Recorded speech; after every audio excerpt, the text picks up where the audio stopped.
Hey everybody, welcome back to another episode of the Big Donch Show. Today we're going to be recapping this past weekend fights, one of the greatest boxing cards assembled, okay, of all time. Now, the actual fights, some of them were iffy, alrighty, some of them were absolute dominations, others were good. Joseph Parker, stunning. Deontay Wilder, that was a crazy performance by him. Anthony Joshua, dominating Wallin. Bivol, dominating Arthur. I mean, he basically won every round against Arthur. It's crazy, though, Bivol. Like, he can't stop fighters, but he just outboxes them. He's a great boxer. His condition is top-notch, and his boxing skills are top-notch. That's why I feel like him versus Beterbiev would be a perfect matchup. A perfect matchup to see, because you're seeing Beterbiev, who knocks out opponents all the time. Every single one of his fights he knocks out. Bivol, on the other hand, he doesn't really have the stoppage power. He does, but majority of his fights come from decision. Okay, so I feel like that'd be a great, two different styles. Power and just straight up boxing skills. That'd be a great matchup to see. Obviously, we all want it. There are two top dogs at light heavyweight. We all know that. We got to see that next. But obviously, WBC's, holding up because of the Russia and Ukraine war and things like that. I don't know. Are they going to make an exception for this? Who knows? We all want to see it, though. That's the only fight we want to see at light heavyweight right now. Nothing else. We have Beterbiev fighting next month against Callum Smith. That fight's going to be a waste. But, at least we get to see them back in the ring. Callum Smith, I like him. But at the same time, he doesn't have it to get in the ring with Arthur Beterbiev. At the same time, Arthur Beterbiev, he's old now. He's old. But either way, let's go back into recapping the fights. That was just the first thing on my mind right now. Just crazy. The matchup that we could potentially see. We want to see it. So, Saudi Arabia, Day of Reckoning. Listen, like I said, it was a great card assembled. Great card. I'm grateful for it. It's great for boxing. And we did see some good fights. Let's, start off on Daniel Dubois. Okay. He digs deep. He breaks down. He stops Gerald Miller. That was expected. Daniel Dubois is a younger fighter. Had an okay performance against Usyk. Got knocked out. But he still fought pretty good. Usyk's just Usyk, though. And I had him winning that one against Gerald Miller. Gerald Miller could have fought Anthony Joshua that one. I remember that 1 year. But then, of course, failed the drug test, and then we all know what happened with Andy Ruiz and, of course, Anthony Joshua. But that was that. Dubois, though, I don't know. I mean, it's too early to tell if he should face top-notch competition. Put him up against Jared Anderson or something, that would be nice. But, hey, good win by Jared Anderson. Okay, let's go back into the Bivol win.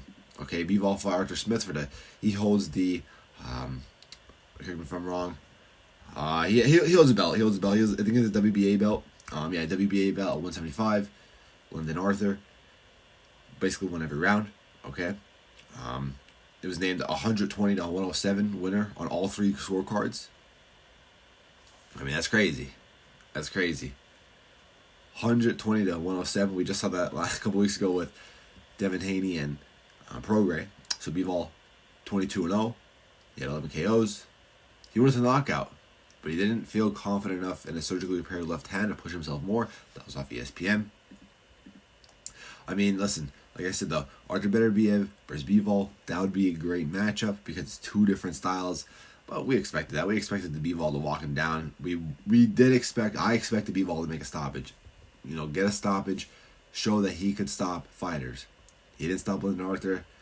Does that say more about Lyndon Arthur having just a tough chin, or Bivol not having knockout power? You gotta have knockout power if you're gonna want to beat Beterbiev. You're gonna maybe not have knockout power, but you're gonna need power to keep Beterbiev off you, because Beterbiev's gonna walk you down.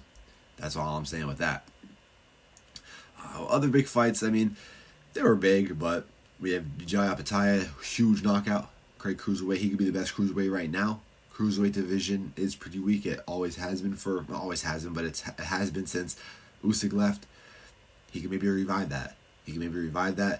There's some good fighters, though, in the cruiserweight division, but we're not seeing the fights. Jai Apataya, though, he could be that top dog at cruiserweight. That was a huge knockout. Definitely very impressive by him. Let's go into the Wilder versus Parker. Okay? Listen, I had Wilder winning it. I mean, listen, it was kind of reasonable to have Wilder winning it. Okay, former champion, defended it multiple times, crazy knockout power. It's reasonable to say that. But Joseph Parker, former champion, legend in the sport, not legend in the sport, I shouldn't say legend, but he's been in the sport for a while. Okay, trained with Fury. I wasn't surprised. I wasn't surprised. Okay, he shouldn't have been surprised that Parker won. He's stunned though. He's stunned the fact that Howie won. Okay, so him winning wasn't the surprise. It was just Howie won. Absolutely made it look easy. Looked easy against Wilder, who has one of the most strongest right hands in boxing history. You can't deny that. That brings us to question though.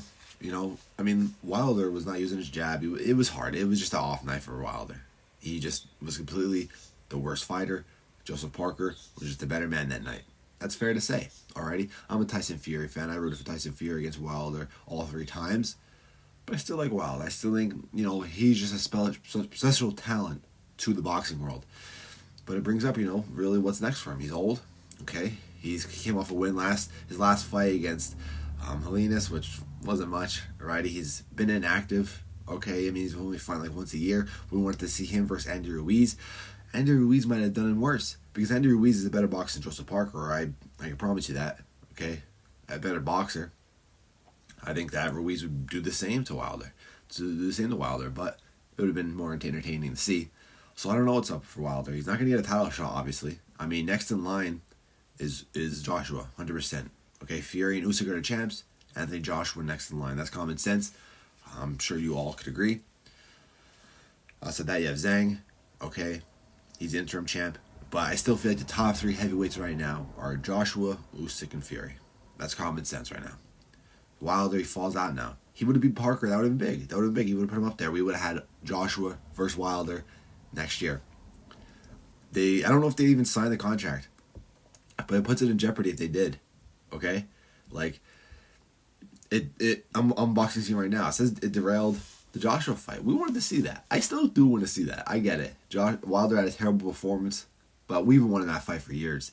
Ever since Wilder became champ and Joshua was the top dog at heavyweight, we've been wanting that fight for years. Okay, I still want it. But now, I'd of course take Anthony Joshua versus Tyson Fury. That's another fight we wanted. 2 guys from England. Here's my boxing schedule, my fantasized boxing schedule if I was to have it. Okay, I'm a Fury fan. If Fury beats Usyk, okay, I don't know if Usyk would have a rematch clause. I can't remember the exact contract. Fight Anthony Joshua at the end of the year. Sold out soccer stadium in London. That'd be great. And then Fury retires if he beats him. That'd be the best possible outcome ending for Tyson Fury's career. Beats Usyk, then beats Joshua in a hometown sold out crowd in a soccer stadium. It'd be a great fight. Both of them. Great opportunities. Will that happen? I don't know. For Wilder, Ruiz. Okay, but Ruiz has been inactive for a while. He's been dealing with injuries. Other than that, man, the heavyweight division, it has a lot of depth, but there's not really exciting fights that I really care about other than, of course, Fury and Usyk, Fury and Joshua, and then Wilder and Joshua, and then Wilder and Ruiz. That's really it. I don't want to see Tyson Fury versus Ruiz. I don't want to see Usyk versus Ruiz. Only fighter I want to see Ruiz fight is Wilder. Only fighter I want to see Joshua fight is Wilder and Fury. And that's really it. We'll see. They can't be making these decisions in these contracts before the fight even starts. They were having these talks a week before. You can't be doing that. Okay, days before the fight, they're having talks about another fight. They did that with Usyk and Fury before the Ngannou fight. And look what happened. Don't be doing that. Do that after. It's kind of unprofessional, I feel like. Already, it kind of discredits your opponent. Obviously, it didn't affect Parker. But don't be doing that. Focus on the fight you have coming up. Contract negotiations after. It could wait. Because now, it makes us as fans who are looking forward to Wilder versus Joshua be mad now. It's like, come on now. Start all the contract negotiations after. What's next for Parker now? I said on a comment yesterday, on a boxing post, I forget what account, I said, not much. Not much for Parker. That's not me hating. That's not me being mad. I'm happy Parker won. I'm glad for Parker. Okay, good for him. But, what could be next for him? He doesn't beat Usyk. He doesn't beat Fury. He doesn't beat Joshua. What could be next for Parker? Good win. But, I'm serious. I don't know what could be next for Parker. I'm not trying to hate. What could be next for him? He's old. Wilder's old. Let's take a look at Joseph Parker's career. Good for him, man. Good for him. Well, he's not old. He's 31 years old, but former WBO. Well, he fought for the WBO championship. He also retained it, so he was the former WBO heavyweight title. When I say old, he had a history that was a while ago. Okay, back in 2016, he was a champion, and then he lost it against Joshua in 2018 by unanimous decision. Didn't get stopped. He did get stopped by Joe Joyce in 2022. But other than that, man, I don't know what's next for him. I don't think he beats Fury, but at the same time, you can't just not give it to him. You know what I'm saying? You can't just not give him a chance. But I don't know who. We have Fury versus Usyk, and then Joshua, next man up. Joshua already beat Parker. Maybe they'll look a different time this time. Things happen. I was looking now, though, on the Wikipedia. He beat Andy Ruiz by a majority decision. Pretty impressive. That's one of his only 2 losses. Back in 2016, that was for the vacant WBO heavyweight title. Joseph Parker beat him by majority decision, so that's pretty cool. And even had it, okay. I'm even looking, they even have its own Wikipedia page, this fight. Sponsored by Burger King, oh yeah? Jeez, this is a bigger fight than I expected. Like, it was billed, it had its own poster. It was pay-per-view? To be honest, man, I'll be honest, I never knew that. I never knew that fight was pay-per-view. I didn't even know. I knew that fight happened. I forgot it happened. I didn't remember the decision, but I didn't know it was pay-per-view and that big. It was close, though. 114, 114, 115, 113, 115, 113. Obviously, majority decision is a close fight.